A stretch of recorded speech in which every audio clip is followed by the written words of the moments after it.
Hello friends, welcome to Boost Up. RRB NTPC group D के लिए हम लोग जीके जीएस की तैयारी कर रहे हैं। इसमें देखिए प्रीवियस ईयर क्वेश्चन का एक अलग डिस्कशन चल रहा है और ये एक नया मैं लेकर आया हूँ मल्टीपल चॉइस क्वेश्चन, जिसमें अलग अलग टॉपिक से क्वेश्चन है। बाद में मिसलेनियस मिलेगा, सारे मिक्स भी क्वेश्चन मिलेंगे। ठीक है, तो अभी मैंने तीन सेट हो चुका है कंप्लीट, जिसमें अभी एक मिक्स था, दूसरा और तीसरा हिस्ट्री एंशियंट हिस्ट्री से रिलेटेड था। आज का चौथा जो सेट मैं लेकर आ रहा हूं, ठीक है, ये चौथा सेट जो रिलेटेड है ये पूरा कंप्लीट मेडाइवल हिस्ट्री से रिलेटेड है, यानी मध्यकालीन भारत से इसमें क्वेश्चन देखने को मिलेगा। तो जो लोग चैनल पे नए होंगे पहले चैनल को सब्सक्राइब कर देंगे और वीडियो को स्टार्ट करने से पहले वीडियो को लाइक भी कर देंगे। देखते हैं आज के टोटल मल्टीपल चॉइस क्वेश्चन को। आज का हमारा पहला क्वेश्चन है, और एक और चीज, जिन लोगों को आंसर पता होगा प्लीज कमेंट बॉक्स में अपना आंसर करेंगे और लास्ट में अपना स्कोर जरूर शेयर करेंगे।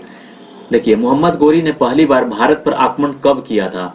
1172 में, 1175 में, 1178 में या 1182 में किया हुआ था? तो इसने 1175 में सबसे पहले आक्रमण किया हुआ था। नेक्स्ट है, किसके शासन काल में मुगल चित्रकला का स्वर्ण काल कहा जाता है? चित्रकला का स्वर्ण काल याद रखिएगा, अकबर, जहांगीर, शाहजहां और औरंगजेब। तो जो चित्रकला के लिए जहांगीर बहुत ही फेमस था। ठीक है, जहांगीर का जो काल था उसको स्वर्ण काल कहा जाता था चित्रकला के लिए। किसका काल मुगल वास्तुकला का स्वर्ण काल कहा जाता था? देखिए, वास्तुकला का स्वर्ण काल किसको कहा जाता था? तो वास्तुकला मतलब क्या, निर्माण कार्य से रिलेटेड है। तो कल भी मैंने ये बात किया था कि जो शाहजहां है उनको जो निर्माण काल का सबसे अच्छा स्वर्ण काल उनको माना जाता है, क्योंकि निर्माण काल बहुत स्वरों पे हुआ था वहां पे।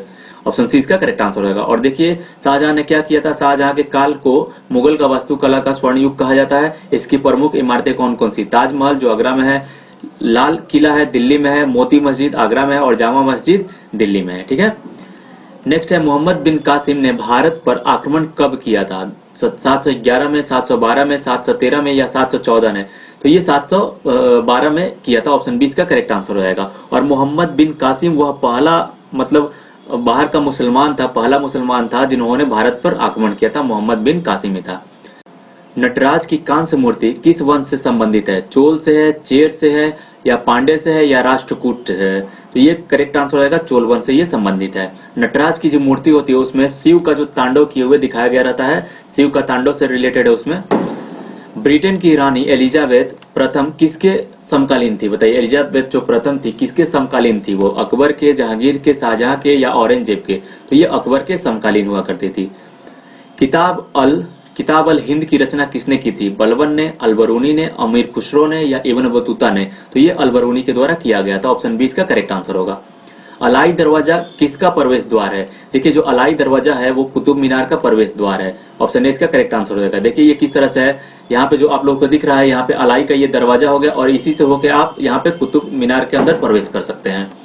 नेक्स्ट है, बाबर ने भारत पर सबसे शक्तिशाली राजा किसे बताया था? बाबर ने कृष्णदेव राय को, राणा सुंगा को या उपरोक्त दोनों को या इनमें से कोई नहीं? तो कृष्णदेव को ये बताया हुआ था।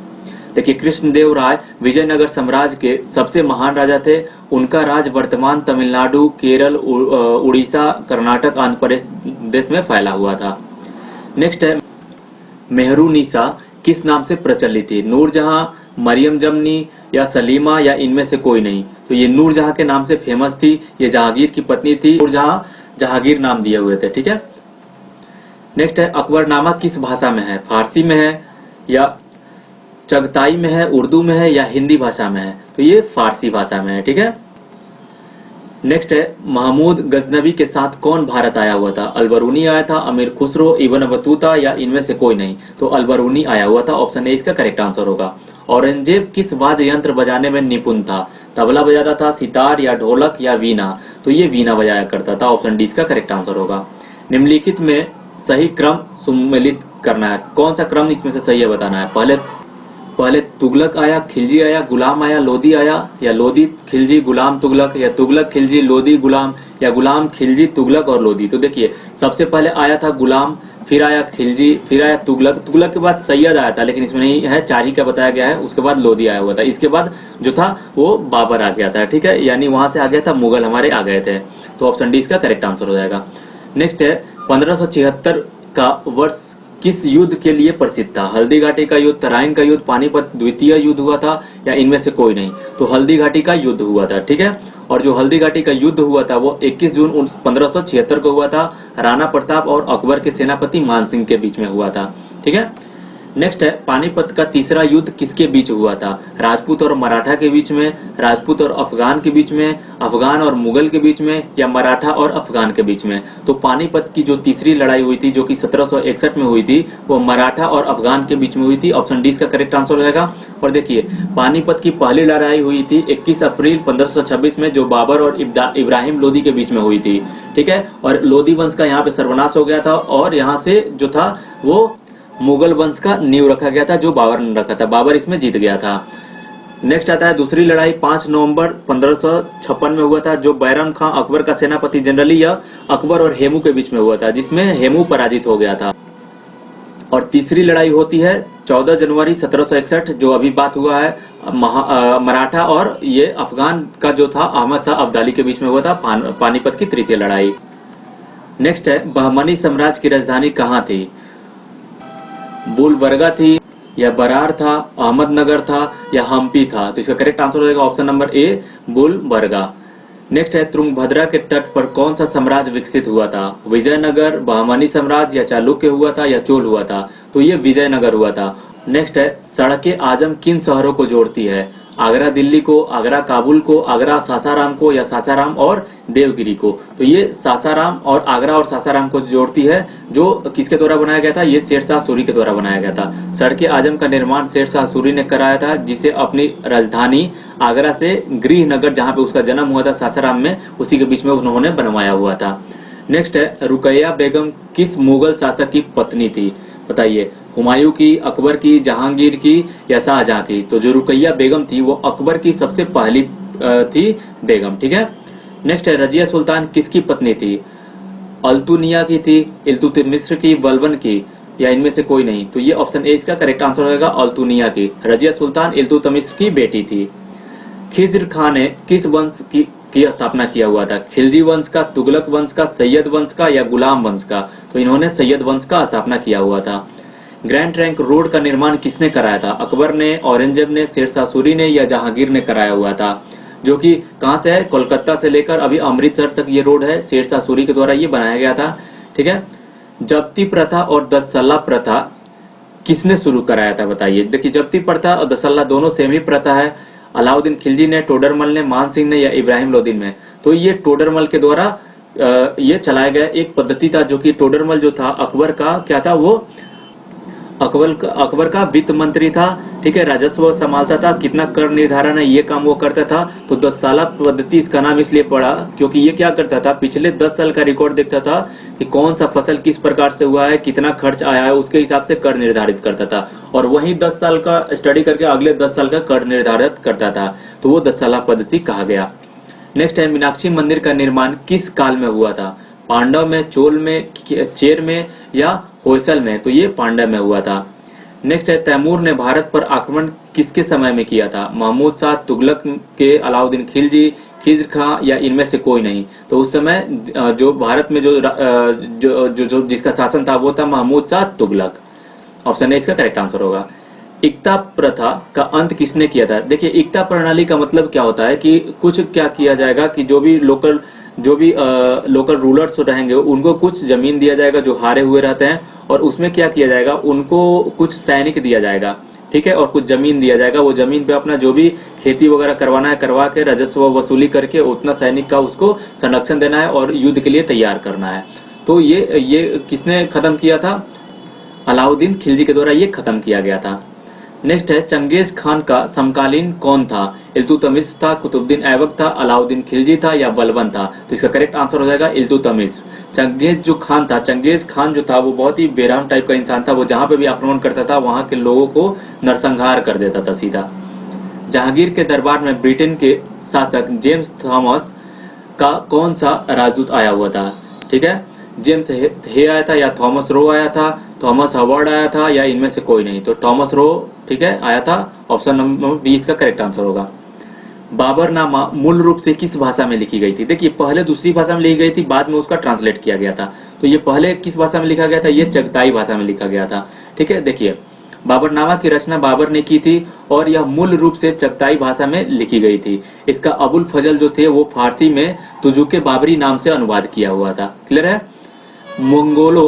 मंगोलों के सबसे ज्यादा आक्रमण किसके काल में हुआ था बताइए? इल्तुतमिश के काल में, बलबन के काल में, अलाउद्दीन खिलजी या जलालुद्दीन फिरोज के काल में हुआ था? फिरोज के समय में काल में हुआ था। ठीक है, इसका करेक्ट आंसर हो जाएगा अलाउद्दीन खिलजी के काल में मंगोल बहुत बार आक्रमण किए हुए थे। कुतुब मीनार का नाम किसके नाम पर रखा गया है? बख्तियार काकी के नाम पे, या कुतुबुद्दीन ऐबक के नाम पे, इल्तुतमिश के नाम पे, या इनमें से कोई नहीं? तो ये बख्तियार काकी के नाम पे रखा गया है कुतुब मीनार का नाम। पूरी तरह से अरबी सिक्के भारत में सर्वप्रथम किसने चलवाए? कुतुबुद्दीन ऐबक ने, इल्तुतमिश ने, रजिया सुल्तान ने, या बलबन ने? तो इल्तुतमिश ने चलाया हुआ था। मनसा बदरी प्रथा कहाँ से ली गई थी? मोरक्को से, मंगोलिया से, ईरान से, या इराक से? तो ये मंगोलिया से ली गई थी। नेक्स्ट है, पहली बार किस मुस्लिम राजा ने हज यात्रा राज्य के खर्चे पर करने का ऐलान किया था? अकबर ने, औरंगजेब ने, अलाउद्दीन खिलजी ने, या इनमें से कोई नहीं? तो ये काम अकबर ने किया हुआ था। देखिए, अकबर बहुत ही धार्मिक था, बहुत ही सारे धर्म को वो आदर करता था और इसी के लिए उसने एक इबादत खाना बनाया हुआ था। इबादत खाना एक जगह था जहाँ पे सभी धर्म के लोग इकट्ठा हो सकते हैं और सभी धर्म का जो रहते हैं, जो धर्म ज्ञानी रहते हैं, वो अपना अपना उपदेश देते हैं। ठीक है, और लोग उसको सुनते हैं, समझते हैं। नेक्स्ट है, किसानों पर सिंचाई कर लगाने किसने लगाया था पहली बार? मोहम्मद बिन तुगलक ने लगाया था, फिरोज शाह तुगलक, या अलाउद्दीन खिलजी, या इनमें से कोई नहीं? तो इसका करेक्ट आंसर हो जाएगा option number B, Firoz Shah Tughlaq. Next है, दीने इलाही कब चलाया गया था? ये अकबर के द्वारा चलाया गया था। यह एक तरह का धर्म था जिसमें ये धर्मों का मतलब एक कह सकते हैं ना, बहुत सारे धर्म का अलग अलग नीति को निकाल के और इसको कलेक्ट करके बना दिया गया था दीने इलाही, जिसमें से जो मुस्लिम धर्म और हिंदू, मुस्लिम और हिंदू धर्म प्रमुख था। ठीक है, इसका कब चलाया गया था? ये चलाया गया था 1582 ईस्वी में। चंदावर का युद्ध किन राजाओं के बीच हुआ था? मोहम्मद गोरी और पृथ्वीराज चौहान के बीच, पृथ्वीराज चौहान और जयचंद चंद के बीच, या जयचंद और भीमदेव सोलंकी के बीच, या महमूद गोरी और जयचंद के बीच में? तो ये युद्ध हुआ था महमूद गोरी और जयचंद के बीच में। ऑप्शन डी इसका करेक्ट आंसर हो जाएगा। देखिए, चंदावर का युद्ध 1194 में मोहम्मद गोरी और जयचंद के बीच हुआ था। इस युद्ध में जयचंद लड़ते हुए मारा गया था, यानी इनकी पराजय हो गई थी। नेक्स्ट है, बाबर द्वारा लड़ा गया अंतिम युद्ध कौन सा था? चंदेरी का युद्ध था, पानीपत युद्ध था, खानवा युद्ध था, या घाघरा युद्ध था? देखिए, बाबर लगातार 4 युद्ध लड़ा था। ये युद्ध लड़ना शुरू किया था 1526 से, और 1526 में ये पानीपत का पहली लड़ाई लड़कर और ये इब्राहिम लोदी को हराकर ये अपना नींव रखा था अपने साम्राज्य का, जो कि मुगल साम्राज्य का। तो पहला जो युद्ध हुआ था वो पानीपत हुआ 1526 में, 1527 में खानवा का युद्ध हुआ, 1528 में जो हुआ था वो चंदेरी का युद्ध हुआ, और 1529 में जो हुआ वो घाघरा का युद्ध, यानी आखिरी युद्ध लड़ा था घाघरा का युद्ध। ठीक है, और 1530 में इसकी मृत्यु हो गई थी। ऑप्शन डी इसका करेक्ट आंसर हो जाएगा। नेक्स्ट है, बाबर की मृत्यु कब हो गई थी? देखिए, बाबर की मृत्यु जो हो गई थी ये कब हुई थी? अभी मैंने बताया 1530 में हुई थी, और ये हुई थी 26 दिसंबर 1530 को। नेक्स्ट है, अंतिम मुगल बादशाह कौन था? बहादुर शाह द्वितीय था, या सफदरगंज था, या नाजिबुद्दौला था, या शहादुतल्ला खान था? तो ये था बहादुर शाह द्वितीय। नेक्स्ट है, 1857 की क्रांति में विद्रोहियों ने किसे हिंदुस्तान का बादशाह घोषित किया था? तात्या तोपे को, नानाजी देशमुख को, या बहादुर शाह द्वितीय को, या रानी लक्ष्मीबाई को? तो इसका करेक्ट आंसर होगा option number C, Bahadur Shah द्वितीय। नेक्स्ट है, निम्न में से अमीर खुसरो की उपाधियां थी, कौन सा उपाधि इसको मिला था अमीर खुसरो को? तोता ए हिंद मिला था, या तुर्क अल्लाह मिला था? तो या ये दोनों मिला था? तो इसका करेक्ट आंसर होगा ऑप्शन नंबर सी, ये दोनों मिला था, तुर्क अल्लाह और तोता ए हिंद दोनों। भारत में यूरोपीय व्यापारियों कंपनियों में सर्वाधिक सफल कौन थे बताइए? डच थे, पुर्तगाली थे, या अंग्रेजी थे, या फ्रांसीसी थे? तो पुर्तगाली जो थे काफी सक्सेसफुल हुए। ठीक है, मुगल सम्राट जहांगीर से व्यापारिक सुविधाएं प्राप्त करने हेतु भेंट करने वाला पहला अंग्रेज दूत कौन था? सर टॉमस रो था, रॉबर्ट क्लाइव था, कप्तान हॉकिंस था, या काउंट लाली था? तो ये कप्तान हॉकिंस था। ऑप्शन नंबर सी इसका करेक्ट आंसर हो जाएगा, और यहीं से अंग्रेज आना शुरू कर देते हैं फिर। नेक्स्ट है, भारत में सर्वप्रथम वैज्ञानिक अनुमति प्राप्त अंग्रेजी फैक्ट्री स्थापित हुई थी कहाँ पे? सूरत हुआ था, मछलीपट्टनम हुआ था, गोवा हुआ था, या कोचीन में हुआ था? तो ये मछलीपट्टनम में हुआ था। देखिए, मछलीपट्टनम इसका पहले नाम था मसूलीपट्टनम, बाद में वहां पे बहुत ही मछली मारने का काम होता था, इसीलिए उसका नाम मछलीपट्टनम रख दिया गया था। नेक्स्ट है प्रथम एंग्लो मराठा युद्ध जो हुआ था उसके पश्चात जो संधि हुई थी वो कौन सी संधि थी? बसीन की संधि थी या पुरंद की संधि थी, देवगांव की संधि थी या सलवाई की संधि थी? तो वो सालवाई की संधि थी। ठीक है, ऑप्शन डी इसका करेक्ट आंसर होगा। राजपूतों की उत्पत्ति अग्निकुंड से हुई, यह मत दिया था किसने? चंद्रवरदाई ने या जयानक ने या सोमेश्वर ने या कोई नहीं? तो यह चंद्रवरदाई के द्वारा बताया गया था कि जो राजपूतों की उत्पत्ति हुई है वो अग्निकुंड से हुई है। लेकिन जो राजस्थान के राजपूत हैं उनका कहना है कि वो सूर्यवंशी है, यानी सूर्य के वंशज हैं, और चंद्रवंशी है, चंद्र के वंशज होते हैं। ठीक है, लेकिन ये इन चंद्रवरदाई ने कहा था कि ये जितने भी राजपूत हैं ये सेक्रिफिशियल जो फायर था उससे इनका जन्म हुआ था, उत्पत्ति हुआ था, और ये राजा के पुत्र थे, इसीलिए इनको राजपूत कहा गया। ठीक, ब्लैक पैगोडा कहाँ पे स्थित है? मिस्र में है, श्रीलंका में है, कोणार्क में है या ये मदुरई में है? तो ये कोणार्क में स्थित है। नेक्स्ट और आखिरी क्वेश्चन है आज का हमारा, दिलवाड़ा मंदिर कहाँ पर स्थित है? श्रवण बेलगोला में है या पारसनाथ पर्वत पर है, इंदौर में है या आबू पर्वत पे है? तो देखिए माउंट आबू में है जो कि राजस्थान में पड़ता है, आबू पर्वत पे ये स्थित है दिलवाड़ा टेम्पल। तो ये थे आज के हमारे टोटल क्वेश्चंस। उम्मीद करते हैं वीडियो आप लोगों को पसंद आया होगा। तो अगर वीडियो पसंद आया तो प्लीज वीडियो को लाइक करें, शेयर करें, सब्सक्राइब करें चैनल को। Thank you for watching.